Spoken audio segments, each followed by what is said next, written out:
Since its launch alongside the PlayStation 3 in 2006, the MotorStorm series has taken to new territory with each release.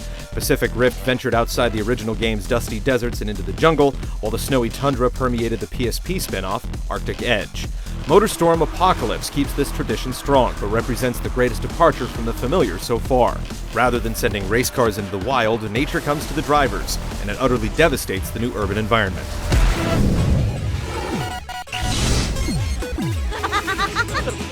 Yeah, I'm in the Brotherhood. It's an exclusive group. Apocalypse marks MotorStorm's first foray into storytelling.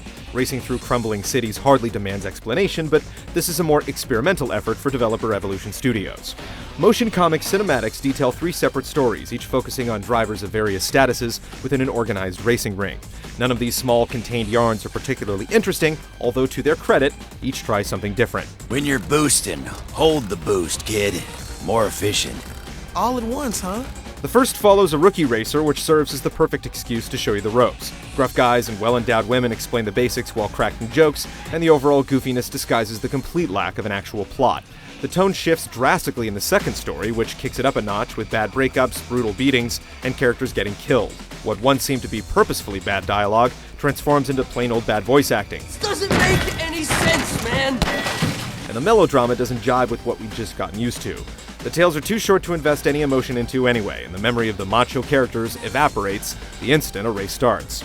The weak narrative is so inconsequential that it's ultimately a bothersome distraction from the fun. That the cartoony art isn't in line with Apocalypse's otherwise gorgeous, grim style is all the more confusing. Thankfully, you can just skip the in-between interruptions and get right to the good stuff.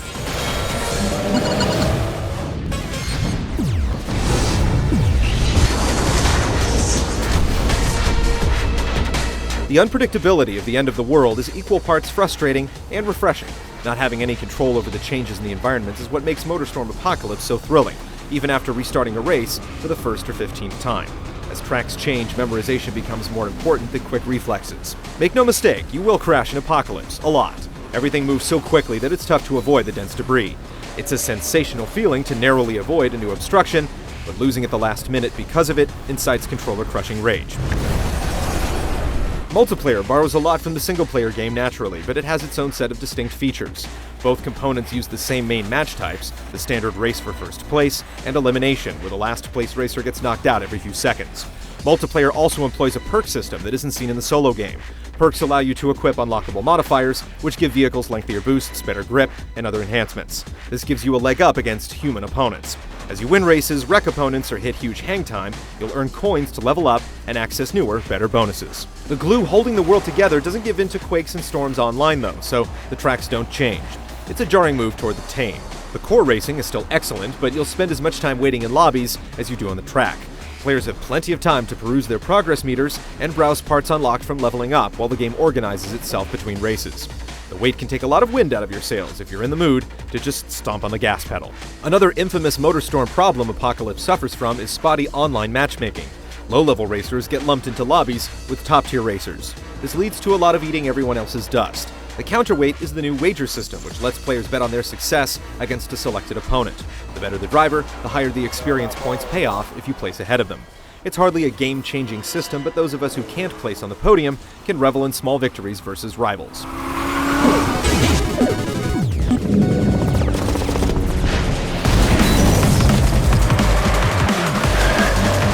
Apocalypse remains, for better or worse, recognizable for MotorStorm veterans. Drivers trade paint, throw punches, and grind each other into crumpled, flaming wrecks while fighting for first place. Boosting is essential to bumping up the ranks, but there's a strategy to using it effectively. Abusing the boost causes your car to overheat and explode, so delicate use, rather than over-reliance, is crucial to staying on the road. Letting go of the accelerator in midair or splashing through pools of water to cool the boost are crucial too. Each vehicle tier has its share of strengths and weaknesses to monitor as well. Some sacrifice control for brute force or power for speed. Smart drivers will be able to take their monster trucks, motorbikes, or muscle cars through each track with relative ease, but even they'll need to improvise when the world betrays them.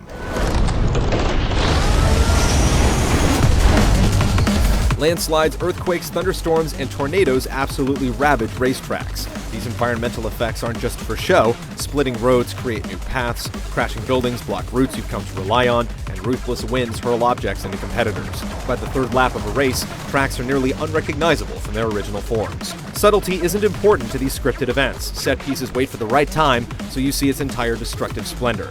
It's tough to feel anything but awe each time a structure smashes through a road or an explosion rocks the road, regardless of regularity.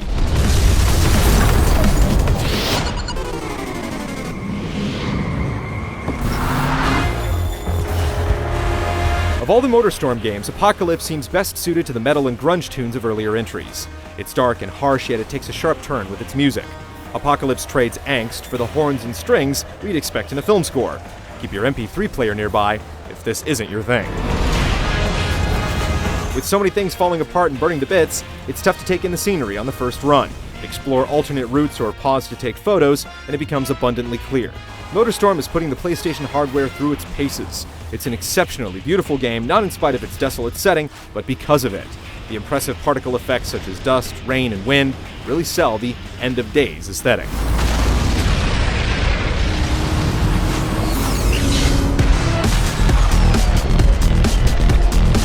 Apocalypse has high expectations of the player, but the reward for hard work, diligence, and patience is one of the most exciting racing games available.